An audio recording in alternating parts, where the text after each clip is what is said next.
couple things on the agenda today. My plan was just to do the carrier bearing replacement on the drive shaft, but I came out to the garage the other day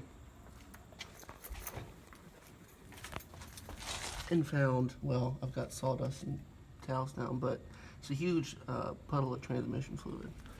So I also picked up a rear pinion seal for the back of the transmission. I can see it weeping out. And then I can also tell that where the speedometer cable goes into the side of the transmission, it's definitely leaking from there. I'll show you a better look when we're under the truck, but there's basically what looks like an adapter on there, and the speed on the truck is wrong. When I drive, it's about 7 to 10 miles slow based on what I'm actually going, so I may just take off that adapter and screw the line speedometer cable back into the transmission and see what kind of change that makes if when I drive it's more accurate, because I got way bigger tires on here than when I bought the truck, so I'm just curious what, maybe it'll be the right speed. But let's take a look under the truck and see what the damage is. So if you guys take a look there, that's the carrier bearing. It's kind of hard to see it, but the rubber is just completely trashed. It's no good. So, and I don't have enough hands to do this now, but if you can, there's definitely play in it as well. So that definitely needs to be replaced. I got a bearing puller to pull it off because that's pressed onto there. And then I got a piece of pipe to seat it back in place. But basically, look, you can see up there, that's all like bits of rubber that's flown off of it and stuck to the underside of the bed. But so I need to pull this drive shaft, separate the two because it's a two-part drive shaft, pull that bearing off, press the new one on, put them back together. Important thing, if you're doing this job, you want to mark the drive shaft, all the ends of it, how it goes in with a paint pen or something, because they are balanced and need to go back together the same way they came out. If we slide over here, we'll look under. You can see that adapter I was talking about.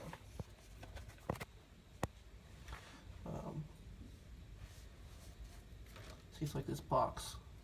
There's the regular end of the speedometer cable, and here's the housing that it normally goes onto. So obviously at some point they put on an adapter, and that's just soaking wet.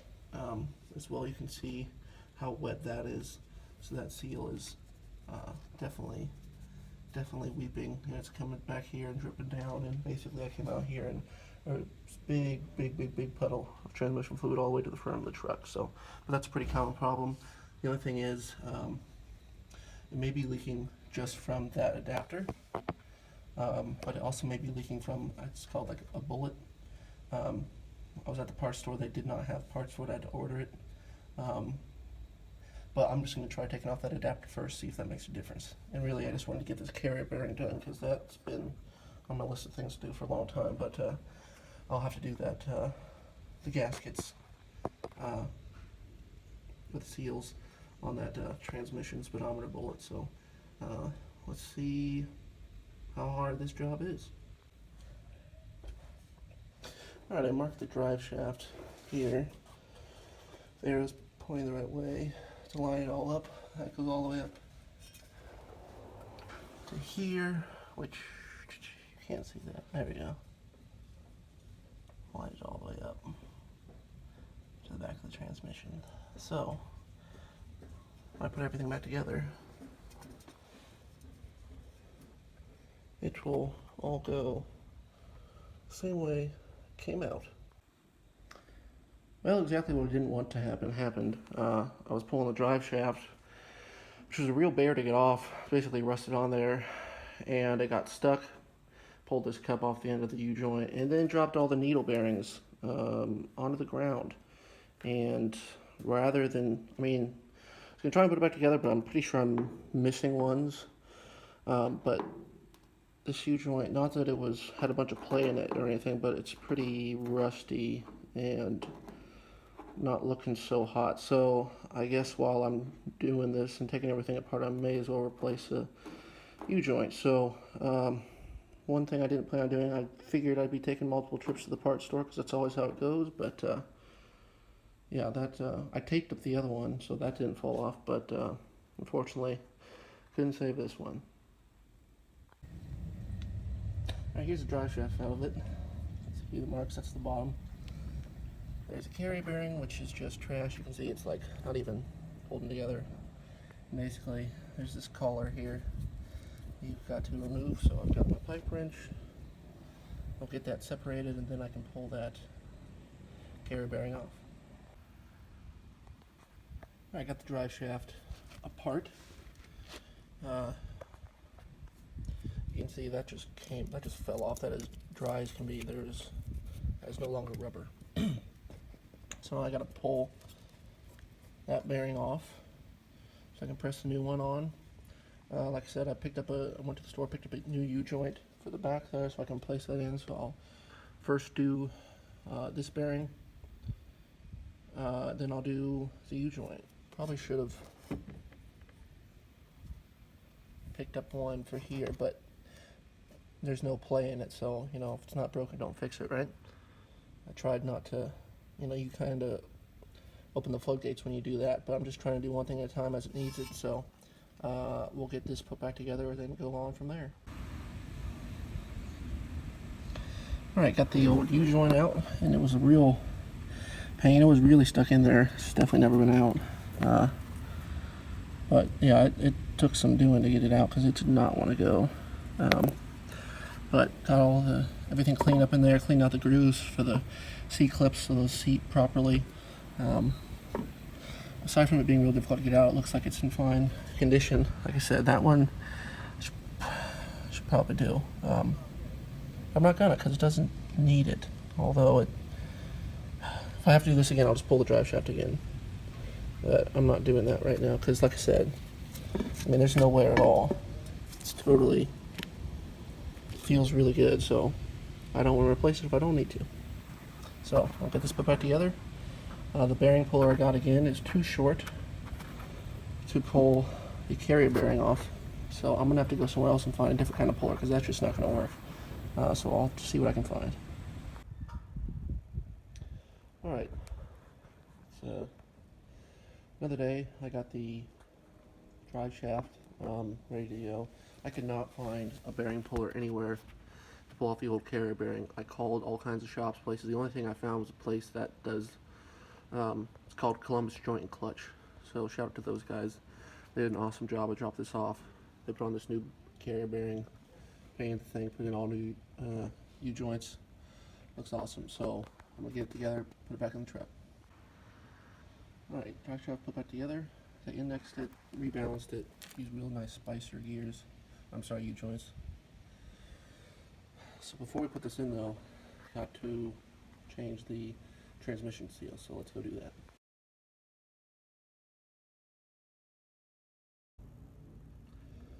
Alright, so I got the new transmission seal in.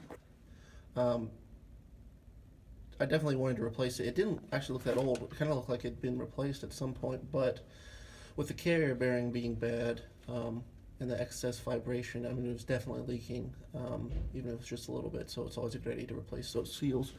And it was fairly easy to put it in. I just picked up a exhaust piece that fit the same size and just tapped it in with a hammer evenly to make sure it goes in straight. If you get it in crooked, you'll have a hard time getting it to seat properly because it's going to be at that angle, and then you have to try and pull it out and you end up tearing that new rubber seal. Ask me how I know. Also, you can see that doesn't appear to be leaking. That was a big leak. Now what's interesting is that there was this adapter on it here, and I think, sorry, so you can see, and it just kind of, that's the side that the cable went in, and this went into this end went into the transmission. That was leaking heavily too. Now the speedometer has always been about 7 to 10 miles high for when I'm driving. And I also got way bigger tires on it than when I bought it, so I just took that off just to be curious to see what the speedometer reads. So we'll see once I get the drive shaft in. So now that seal's in, I can get the drive shaft up here, and I'll use some jack stands to kind of support it, make it a little easier on myself, because it's a long thing to deal with. But I think that should be the next thing, and then it should be about done. Alright, got the drive shaft installed. Got the new carrier bearing there, you can see. And then got new straps back here. So we just need to get those torqued down. Once I do that, just need to grease it. And we can go for test drive. I do have a bunch of crap sitting on the hood of the truck though, because it's kind of a mess in the shop here. But once we do that, we'll be out for a test drive, see how it does. Alright. Alright, drive shaft in. I need to start the truck. I haven't started in about, I don't know, a month. I get all this crap cleaned off of it and all this stuff out of the way. Check the train fluid because I drained it when I placed the seal and it got a bunch of crap in it, so we need to fill that back up with fresh stuff. So, see how it starts.